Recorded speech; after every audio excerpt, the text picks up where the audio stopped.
Hello, ഇത് ഞങ്ങളെ കറങ്ങാൻ തീരുമാനിച്ചിറങ്ങിക്കുക. അതിന് കാരണമുണ്ട്. ഞങ്ങൾക്ക് ഇവിടുത്തെ ട്രാൻസ്പോർട്ട് കാർഡ് കിട്ടി, പബ്ലിക് ട്രാൻസ്പോർട്ട് കാർഡ്. ഇതാണ് ആ സാധനം.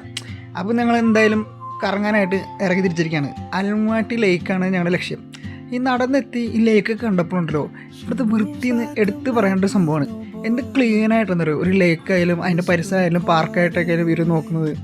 അപ്പോൾ ഈ ലേക്ക് ഒന്ന് വലം വെച്ച് വരാൻ എന്തായാലും തീരുമാനിച്ചു. ഞങ്ങൾ നടത്താൻ തുടങ്ങി. നല്ല രസം ഉണ്ടല്ലോ ഈ ലേക്കിൻ്റെ സൈഡുകളൊക്കെ നടക്കാൻ. ഇവരൊക്കെ ഇവിടുത്തെ ആൾക്കാർ തന്നെയാണ്. പിന്നെ ഈ കാടൊക്കെ ഇപ്പോൾ വെച്ച് വരുന്നുള്ളൂ. എന്ന് കാടായി മാറും എന്ന് നമുക്കറിയില്ല. പിന്നെ ഈ മണൽ ആർട്ടിഫിഷ്യലാണ്, ഇവിടെ മണ്ണില്ല. ബീച്ചിൻ്റെ ഒരു ഇത് കിട്ടാൻ വേണ്ടിയിട്ട് അവർ മണലൊക്കെ ഇട്ട് സെറ്റ്. വൈകുന്നേരങ്ങളിൽ ഇവിടുത്തെ ആൾക്കാർ അവരുടെ പെറ്റ്സായിട്ടൊക്കെ നടക്കാറുന്ന ഏരിയയാണിത്. ദൂരെ ഒരു പള്ളി കാണാം കേട്ടോ. പിന്നെ ഗാർഡൻ കാര്യങ്ങൾ ഒക്കെ നല്ല വൃത്തിയിൽ സെറ്റ് ചെയ്തിട്ടുണ്ട്. അത് തന്നെ കാണാൻ നല്ല ഭംഗിയാണ്. നമ്മുടെ ചെണ്ടുമല്ലിയാണ് നിൽക്കുന്നത്. ഞാൻ ചോദിച്ചു ഓണത്തിനൊക്കെ എത്ര പൂ കിട്ടും. പിന്നെ ഞങ്ങൾ വെച്ച് അങ്ങനെ നടന്നു. പിള്ളേരൊക്കെ എൻ്റെ പിന്നാലെ വരുന്നുണ്ട്. ഓക്കെ, അപ്പോൾ ഈ ലേക്കിലേക്ക് വരുന്ന ഒരു അരുവിയാണ് ഇത്.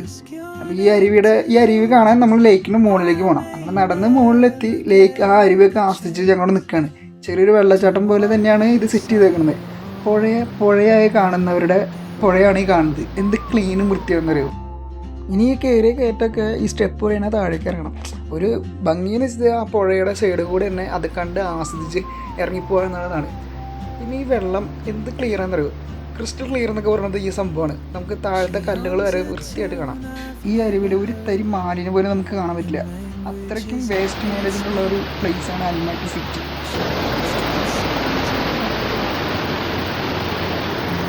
അങ്ങനെ ഈ അരുവിയും അതിൻ്റെയൊക്കെ വെള്ളച്ചാട്ടം ഞങ്ങൾ കണ്ട് ആസ്വദിക്കുന്ന സമയത്താണ് ഈ സ്റ്റാച്ചു ഞാൻ കണ്ടത്.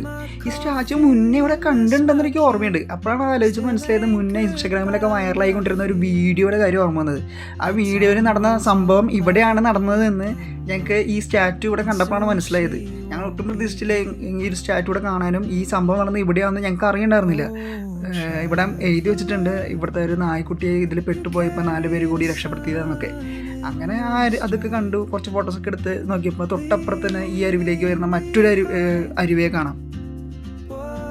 അതായത് ഈ ലേക്കിലേക്ക് വരുന്ന മറ്റൊരു തോട്. അതും കണ്ട് അതിൻ്റെ തീരത്ത് കൂടെ ആസ്വദിച്ച് ഞങ്ങൾ തിരിച്ചു പിന്നെയും ലേക്കിലേക്ക് തന്നെ റൗണ്ട് അടിച്ച് എത്തി. അപ്പോഴേക്കും നേരം കുറച്ച് വൈകുന്നേരമൊക്കെ ആയി തുടങ്ങി. സൂര്യൻ മെല്ലെ താവാറായി. പക്ഷേ സമയം 7 മണി കഴിഞ്ഞ് 7:30 ആയി. 7:30 സമയത്ത് സൂര്യൻ ഇവിടെ ഈ പൊസിഷനിലാണ് ഉണ്ടാവാറ്. ഇനി 8 മണിയൊക്കെ ആവണം ഇവിടെ ഇരുട്ടാവണമെങ്കിൽ. സമ്മർ സമയത്ത് കസാക്കിസ്ഥാനിൽ പകല് ഭയങ്കര കൂടുതലാണ്. അതാണ് സൂര്യൻ ഇതുവരെയായിട്ടും അസ്തമിക്കാത്തത്. ഇനിയും കുറച്ച് സമയം എടുക്കും സൂര്യൻ അസ്തമിക്കാൻ. അപ്പോഴേക്കും ഞങ്ങൾ വീട് പിടിക്കാം എന്നൊരു ഇതിൽ നടന്നു തുടങ്ങി.